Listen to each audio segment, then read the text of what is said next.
Hey everybody, I am live at TCA in Dallas, Texas, and I have prepared a presentation for you. I love using Google Classroom. I use it with my students. It really helps me to know what they're doing and to obviously give them work to do. Today I'm in Dallas, but my students are in Kansas, and I was able to add the assignments this morning on Google Classroom right from my phone. I had a roommate, so I actually went in the bathroom and I'm on my phone adding what I wanted my students to do today. It's so convenient. And I can tell, even though I'm not even in the same state, I'm going to be able to tell that they did some work or they didn't, and I can reach out to them and connect with them and even bring equity together. So there's some of the great things about Google Classroom, but there's obviously some things that can drive me crazy about Google Classroom, like really, there's no progress reports. It's not always so easy to know when students have turned in work. When I go in for a parent meeting, I want to have some data. I want to have some information to say, hey, my students are being successful, or here's some ways that their weaknesses, or can I just get a list of their missing assignments? So that's one of the things that Schoolytics is going to solve for you. So I do teach high school math, and part-time I work for Schoolytics.com. The reason I work for them is when I went to the website, I said, this solves a lot of my problems with Google Classroom. Like, I love using Google Classroom, but I just really need some more data, some more information about how to make it even better. So it's going to be really hard to see these slides here, but I'm just going to talk about using Google Classroom, right? So one of the key things is you want to be consistent. Data is only as good as the information you put into it. So even if I am doing a non-digital activity, which I do all the time, I love using openmiddle.com for some critical thinking and having class discussion. I like to share memes with my students, and we talk about like how to communicate ideas. What do you notice? What do you wonder? These are not digital activities, but I still list them in Google Classroom. It gives me an opportunity to leave them feedback. No, what do we do today? I consistently put it all in the same place. It's always listed there in Google Classroom, so that's going to help me with that. Right, so I'm Keeler. I wrote the book Stepping Up to Google Classroom. So if you're interested in that, you can go to alicekeeler.com/books if you want to get some more help with doing some of the basics of Google Classroom. But once you started using it, here's the things. If you go to Schoolytics.com, it's free for teachers. It's totally free for teachers. So you just log in with your Google account. Just click login at the top, select that you're a teacher. It's free. It's going to sync with your Google Classroom classes. And so here are some of the things I really love about using this free tool. So please check it out. Google Classroom, it's great, but there's some problems with it. And there's some things that just drive me crazy. They just drive me crazy. How come I can't get a progress report? That's all I need. I just want to know, to be able to communicate with my students missing assignments they have, or when I'm talking with a parent, right? So there's no parent portal. The assignments are not searchable. You can't search for the assignments very easily. When you try to reuse an assignment, you got to scroll through that whole list. Oh my gosh, that just drives me nuts, right? Do I know who turned in work?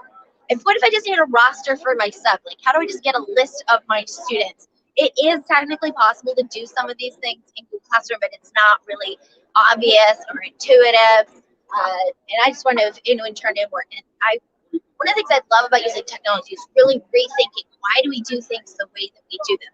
Why do I need all students to do their learning on the same pacing guide? And the truth is, I am one person. I'm one person. I can only do so much.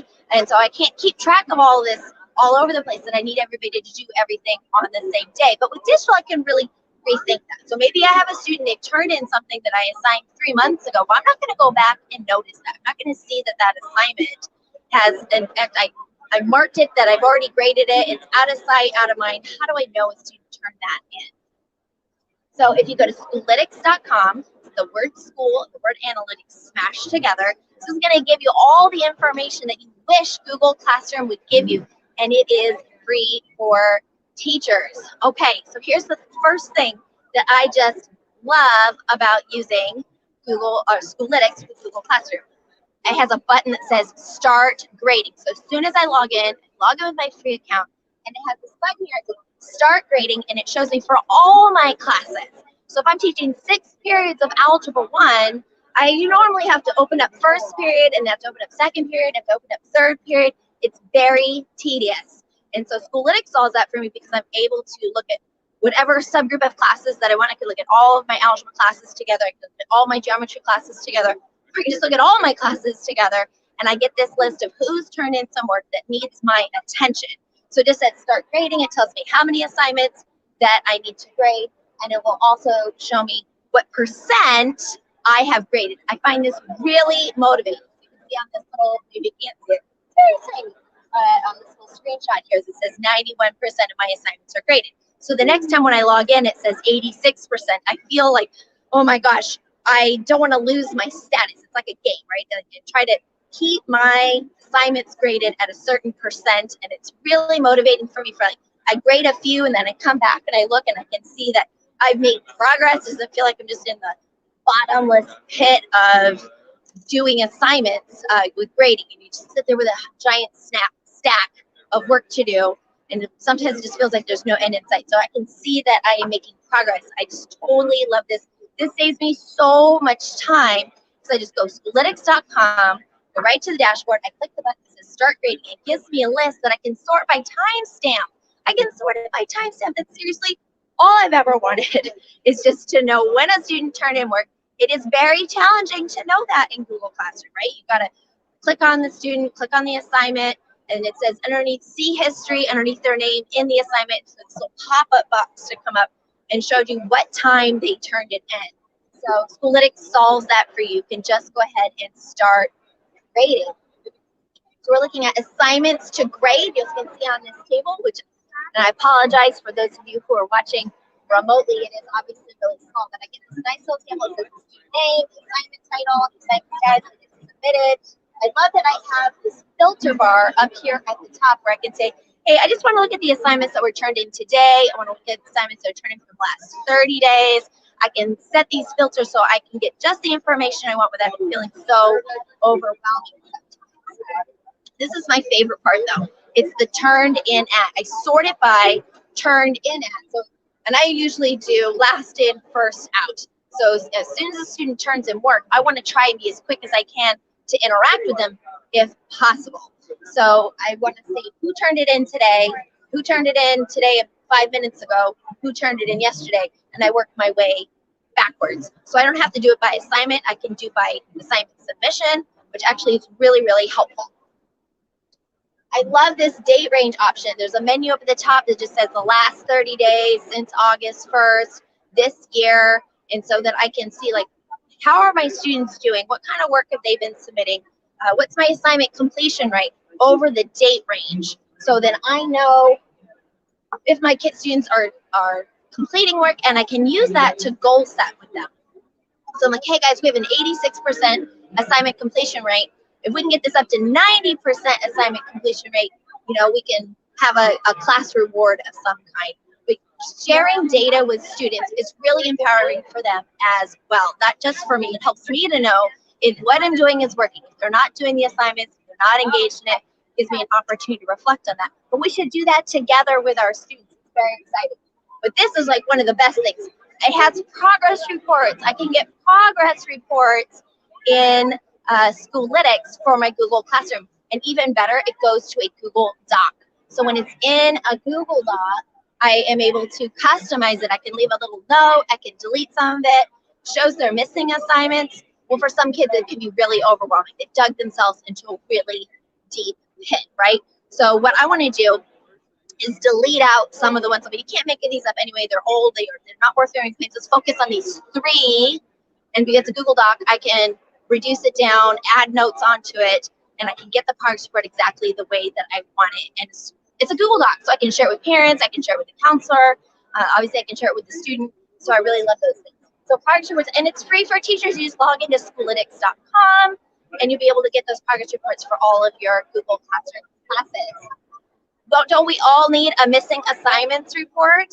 So I do this every so often as I export out a missing assignments report for each student, and I have them. We do a day where we just like, let's make up some work. Today's assignment is to get your missing assignments report. It's in a Google Doc, and for you to go through it. It has live hyperlinks for the students. They can click on it and get some of the work turned in. In fact, that's one of my favorite assignments to leave when I have a sub. I say, why don't you work on work that you need to get done? Here's a list of stuff for you to do. Now, if you know me, you know that I love a Google Sheet spreadsheet. I love spreadsheets. So in Schoolytics, I'm able to export all of these to a Google Sheet spreadsheet. And this has the best part to it, I think. And that is that all of the spreadsheets have a checkbox. I love checkboxes. And so I have the list of missing assignments, I have my list of students, I have my class roster, and I can checkbox any of those and use the spreadsheet however I want. It's a Google Sheet spreadsheet. It's customizable. It saves to my Google Drive. So awesome. So these are some of the things that I love about using Schoolytics. These and so much more. And I really hope that you will enjoy using it. If you have any questions, please let me know. Tweet me, message me, log into Schoolytics.com. Schoolytics.com. Log in with your free teacher account.